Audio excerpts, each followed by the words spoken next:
He leaned toward her, and she realized he was coming in for a kiss. A hand yanked her from Branson's grasp, and she slammed into the stranger's chest with both hands on his shoulders. Blood rushed through her as her body went from embarrassment to aroused in an instant. She dimly heard, "May I cut in?"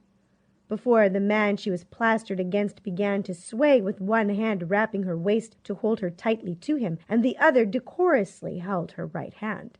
Branson looked from Venny to the stranger, and he nodded ruefully. "Have a good evening, Venny." Venny looked up into the cold gray eyes of the man who held her. "I don't recall being asked to dance." He grinned, his sharp features looking vaguely sinister. "I don't recall asking you." She moved with him, and it came naturally to her. He smelled like a predator and acted like one too. She wriggled her fingers, and he loosened his grip enough to let her move, but not enough to let her pull free. "What is your name?" She put her mental horns on and lowered her head pugnaciously. "Athon. Yours?" "Venetia. Venny to most." "You are named for the city of canals?" His amusement was obvious. "Yes." She gritted her teeth together as he pulled her flush against him. Her breasts noticed his heat right away, and his hand caressed her hip and spine. "You have a little more fight in you than most of the deer I have met." She jerked in his grasp. "I am not your standard deer." He held her fast without effort. "I can see that. You seem to be a wolf in wolf's clothing."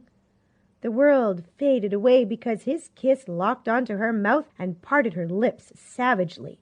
She widened her eyes, reared back, and head-butted him. When he staggered back in shock, she plowed her fist into his jaw and then stood there on the dance floor, breathing heavily while the couples around them stopped and stared. Her hand throbbed and she winced.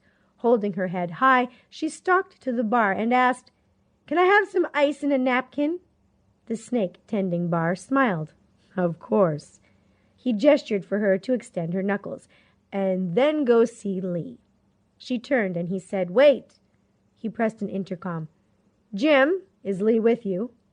An answering growl was all that came through the speaker. "Send her down here when you are done. There's the possibility of a broken hand."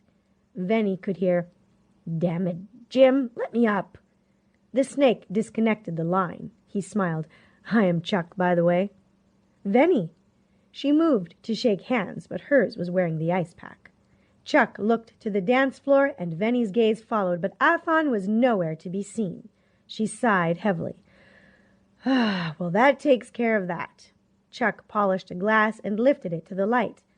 "I wouldn't be so sure of that. Athon is a lone wolf, and he lacks a lot of social graces, but no one has ever said he was easily discouraged.